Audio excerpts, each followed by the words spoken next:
I was sitting in the hospital waiting room when a nurse I'd never seen before pressed a sealed envelope into my hands. She leaned close and whispered, "Mr. Holloway, open this when you're alone tonight. Your wife didn't drown by accident." Before I could ask her name, she disappeared through a staff door. I shoved the envelope into my coat pocket just as my son walked back with coffee. That night, alone in my empty house on the Maine coast, I tore it open. Inside were photographs that made me collapse to the floor. I'm thankful you're here listening to me. Before I tell you what those photos revealed, let me know where you're watching from and what time it is right now. Drop a comment below. I'd love to know who's keeping this old man company tonight. 14 months ago, my wife Eleanor vanished during a storm. Her boat was found capsized near Kettle Cove. No body. The Coast Guard searched for 3 weeks. They said the Atlantic doesn't always give back what it takes. We held a memorial service without a casket. I've been living with that emptiness ever since. That afternoon at Maine Medical Center, I was there for a routine checkup. Nothing serious, just the usual tests they run when you're 68 and your blood pressure runs high. My son Derek had insisted on driving me. He'd been attentive like that since Eleanor disappeared. Too attentive, maybe. "Dad, the doctor says you need to take it easy," Derek said, handing me a paper cup of burnt coffee. "Maybe it's time to think about selling the lodge." The lodge. 40 years of my life poured into that place. Holloway's Harbor Lodge, 12 cabins on 60 acres of prime coastal property. Eleanor and I had built it from nothing. Now it was worth millions to developers. "I'm not selling, Derek. Just think about it." He glanced at his wife Rachel, who sat across the waiting room scrolling through her phone. "The upkeep alone must be killing you. And winter's coming. You can't manage it by yourself. I managed fine for 40 years. That was with Mom." His voice softened. "She's gone, Dad. You have to accept that." I didn't respond. Couldn't. Because something about the way he said it felt rehearsed, like he'd practiced that line in the mirror. That's when the nurse appeared. Mid-50s. Gray streaks in her dark hair, wearing scrubs that looked a size too big. She walked directly to me, ignoring Derek completely. "Mr. Holloway?" Not a question. A confirmation. "Yes?" She pressed the envelope into my palm. Her hands were ice cold. "Open this when you're alone tonight. Your wife didn't drown by accident." The words hit me like a wave of freezing water. "Wait, who are you? How do you know about—" But she was already walking away, disappearing through a door marked staff only. Derek returned with napkins. "Who was that?" "Nobody," I lied. "Just a nurse checking on something." I slid the envelope into my coat before he could see it. My heart was pounding so hard I thought he'd hear it. The drive home took 40 minutes. Derek talked the whole way about property values, assisted living facilities, investment opportunities. I barely heard a word. All I could think about was that envelope burning a hole in my pocket and those 6 words echoing in my skull. "Your wife didn't drown by accident." The lodge sat waiting on the rocky coastline, weathered shingles, wrap-around porch, the same view of the Atlantic that Eleanor had fallen in love with when we were 25. I could still see her standing at the railing, wind in her hair, laughing at something I'd said. Derek pulled up to the main house. "You sure you don't want us to stay for dinner?" "I'm fine. Got some paperwork to catch up on." Rachel looked up from her phone for the first time. "Take care of yourself, Dad." Her smile didn't reach her eyes. I watched them drive away, then went inside and locked every door. The house felt different now, colder, more aware of me. I sat at the kitchen table, Eleanor's table, where we'd shared 20,000 meals and a lifetime of conversations. The envelope sat in front of me like a bomb waiting to detonate. I opened it at 9 p.m. sharp. Inside were 3 photographs and a folded note. The first photo showed Eleanor at a gas station I didn't recognize. Timestamp: 2 days before she disappeared. She was talking to a man in a dark jacket. I'd never seen him before. The second photo was taken at night. A boat, not Eleanor's boat, loading something onto a truck near the old fishing pier. 3 men, faces unclear. Timestamp: 1 week before she vanished. The third photo made my blood turn to ice. Derek, my son, handing a thick envelope to a man in a Coast Guard uniform. The timestamp was 3 days before Eleanor's boat was found. My hands trembled so violently the photos scattered across the table. The note was handwritten. Careful, deliberate strokes. Mr. Holloway, your wife discovered something that got her killed. The proof is buried where you proposed to her. Trust no one in uniform. Trust no one in your family. A friend will contact you soon. When the phone rings at midnight, answer it. M.T., where I proposed to her. Lighthouse Point, that rocky outcrop where I'd gotten down on one knee 43 years ago with a ring I'd saved 6 months to buy. I didn't sleep that night. I sat in the dark, staring at those photographs, replaying every interaction with Derek over the past 14 months. The pressure to sell, the constant check-ins, the way he'd handled Eleanor's affairs so efficiently after she disappeared. At midnight exactly, my phone rang. Unknown number. I answered with shaking hands. Mr. Holloway. The voice was male, calm, professional.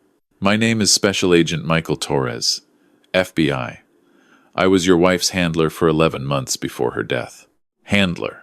The word didn't make sense. What are you talking about? Eleanor came to us after she witnessed illegal activity at your property. She'd been gathering evidence, working with us. She was murdered because someone found out. The room spun. I gripped the edge of the table. Murdered? The Coast Guard said. The Coast Guard lied. Specifically, Lieutenant Commander James Whitfield. He's been on the payroll of a trafficking organization for 3 years. He falsified your wife's accident report. Trafficking. The word hung in the air like smoke. What kind of trafficking? Torres paused. Human trafficking, Mr. Holloway. Young women being moved up the coast from Mexico. Your property has caves along the shoreline. Someone's been using them as a waypoint. I thought of the caves. We'd explored them as kids, Derek and I. He'd loved those caves. Derek, I heard myself say. My son. Your son is involved. We believe he was recruited 2 years ago to pay off gambling debts. He owes dangerous people over $200,000. They offered him a way out. Eleanor found out. She found out. She documented everything. Photos, audio recordings, financial records. We were 2 weeks from making arrests when someone tipped off the organization. Torres's voice hardened. She called me the night she disappeared. Said she'd hidden the evidence somewhere only you would find. Then the line went dead. I stared at the note. Where you proposed to her. Lighthouse Point, I said. We need that evidence, Mr. Holloway. It's the only way to bring justice for Eleanor and shut down this entire operation. But you need to be careful. Your son, his wife, Lieutenant Whitfield, they're all watching you. Can you get to Lighthouse Point without them knowing? I've been walking that coastline for 40 years. I know paths they've never seen. Good. Retrieve the evidence. Don't open it, don't look at it. Meet me tomorrow night at the Seagull Motel in Rockland. Room 204. Come alone. How do I know I can trust you? Silence. Then, your wife trusted me with her life. I failed her. I won't fail you. The line went dead. I sat in darkness until dawn, watching the gray Atlantic through the window. Eleanor had been out there somewhere, fighting a battle I knew nothing about, protecting me from truths I wasn't ready to hear, and someone had killed her for it. The next morning, Derek called twice. I let it go to voicemail. His messages were cheerful, concerned, fake. Hey Dad, just checking in. Rachel's making her famous chowder tonight. Want us to bring some over? I deleted both messages. At noon, I saw the truck.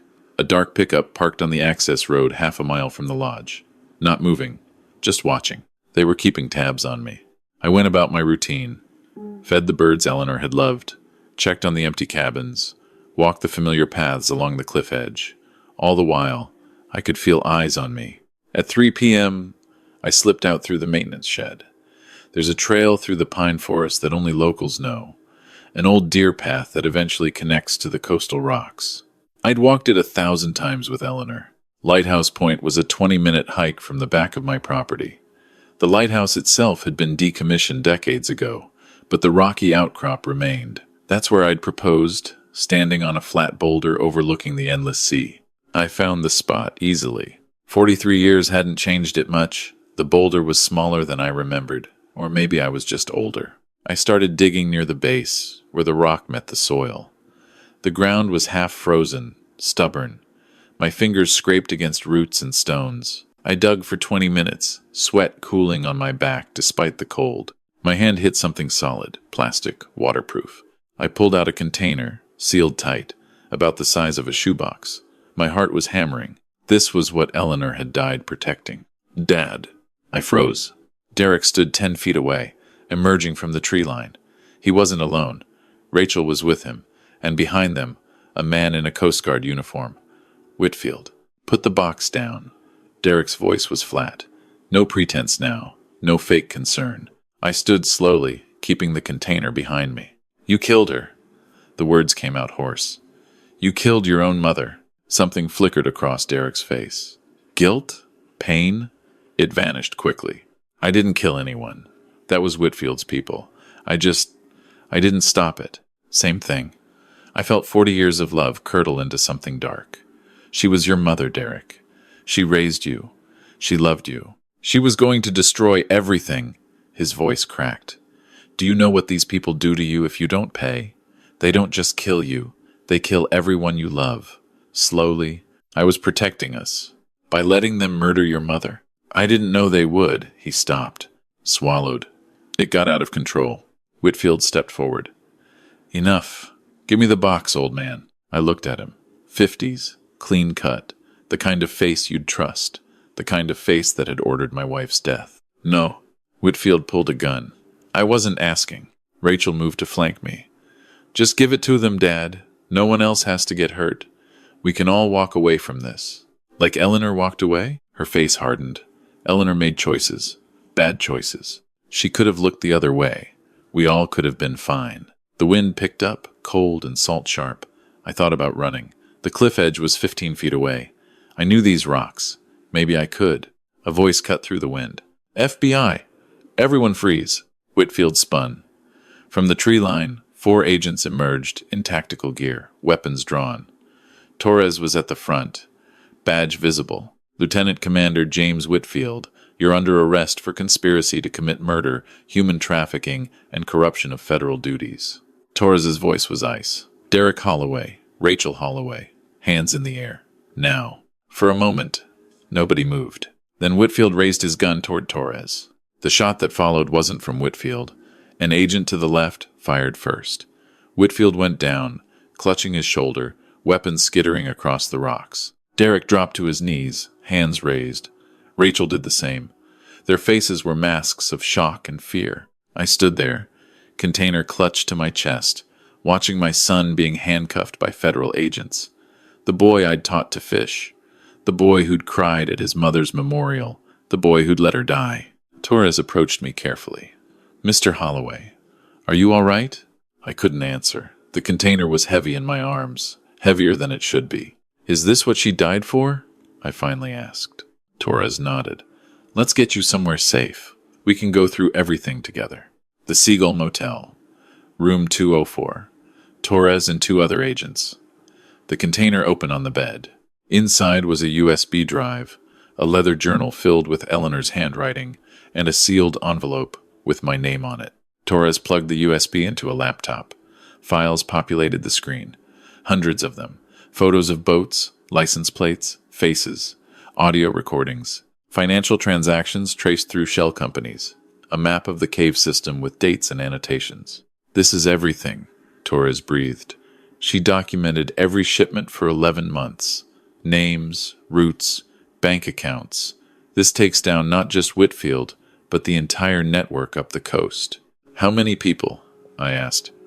How many were they moving? Torres hesitated. Our estimates suggest over 200 women in the past 3 years. Brought in from Central America, moved through points like your property, sold into forced labor, and worse in cities across the Northeast. 200 women. Eleanor had discovered it, and instead of looking away, she'd fought back. I opened her envelope with trembling hands. My dearest Harold, if you're reading this, then I'm gone, and I'm so sorry for keeping secrets. I never wanted to lie to you. But when I found out what Derek had gotten himself into, I couldn't just stand by. I know you'll be angry. You should be. Our son made terrible choices, and he'll have to face the consequences. But please remember, he wasn't always this person. Something broke inside him, something I couldn't fix. The evidence on this drive will stop them. Give it to Agent Torres. He's a good man. And Harold, please don't let this destroy you. Sell the lodge if you need to. Move somewhere warm. Find joy again. That's what I want for you. I love you. I've loved you since that first summer when you were too shy to ask me to dance and I had to drag you onto the floor myself. Remember that? Remember how you stepped on my feet 3 times and apologized for a week? I'd give anything for one more dance. All my love. Forever, Eleanor. I folded the letter and pressed it to my chest. Somewhere outside, the Atlantic crashed against the rocks, the same sound Eleanor had listened to every night of our married life. Torres gave me a moment. Then, Mr. Holloway, we're going to need you to testify. Can you do that? I looked up at him. This man who'd worked alongside my wife, who'd tried to protect her and failed. Yes, I said. For Eleanor, I can do anything. The trials lasted 4 months. Lieutenant Commander James Whitfield, life in federal prison without parole for conspiracy to commit murder, human trafficking, and corruption of public office. The prosecution proved he'd personally ordered Eleanor's death when he learned she was gathering evidence. Derek Holloway, 22 years federal prison. He testified against the organization in exchange for avoiding a life sentence. I watched from the gallery as he described how he'd been recruited, how the debts had spiraled, how he'd convinced himself that looking the other way wasn't the same as participating. He never looked at me once. Rachel Holloway, 18 years. She'd been more involved than she'd claimed. Bank records showed she'd managed the finances, laundered over $2 million through fake businesses. The organization itself was dismantled. 47 arrests across 6 states. The cave system on my property was sealed permanently. The FBI estimated that Eleanor's evidence had helped rescue dozens of women who would have otherwise disappeared into slavery. Justice. Cold. Necessary justice. 6 months after the trials, I stood at Lighthouse Point. Spring had come to Maine. The rocks were warming. Wildflowers bloomed in the crevices. I'd sold the lodge, not to developers, to a nonprofit that planned to turn it into a recovery center for trafficking survivors. Torres had connected me with them. It felt right. Eleanor would have approved. I scattered her ashes there, at the spot where I'd proposed 43 years ago. The wind carried them toward the sea. I did it, Eleanor, I said aloud. Got justice for you. The lodge is going to help people now. People like the ones you were trying to save. The waves crashed below. Seagulls circled overhead. I'm going to be okay. It's going to take time, but I'll be okay. I thought I heard something in the wind. A whisper. A laugh. Probably just the sea. But I smiled anyway. I moved to a small house in Portland, close enough to visit Lighthouse Point when I need to, far enough from the memories to breathe. Torres calls sometimes. Updates on appeals, on cases that stemmed from Eleanor's evidence. We've become something like friends, connected by a woman we both admired. Derek wrote me a letter from prison last month. 3 pages of apologies, explanations, pleas for forgiveness. I read it once. Then I put it in a drawer. Maybe someday I'll write back. Maybe someday I'll visit. But not yet. The wound is too fresh. The betrayal too deep. What I've learned from this, what I want you to understand, is that the people closest to us can carry secrets we never imagine. Eleanor kept hers to protect me. Derek kept his out of fear and greed. Both choices had consequences neither of them expected. Trust your instincts. When something feels wrong, it usually is. I ignored the signs with Derek for years. The gambling trips he called business. The new cars he couldn't afford. The nervousness around Eleanor in her final months. I didn't want to see it, so I didn't. Protect what matters, even when it's hard. Eleanor could have looked away. She could have pretended the caves were empty, the boats were innocent, the late-night activities were none of her business. She chose differently. She chose to fight. And finally, lean on your faith. In my darkest moments, when I felt completely alone, I found strength I didn't know I had, whether that came from God, from Eleanor's memory, or from somewhere inside myself. It carried me through. This is my true story. Not a tale I made up. Not something I heard secondhand. This is what happened to me, to my family, to my wife. If you learned something from it, if it touched you in some way, please hit subscribe and share it with someone who might need to hear it. Leave a comment telling me what you would have done differently. I read every single one. Your support means the world to this old man. God bless you. and thank you for listening.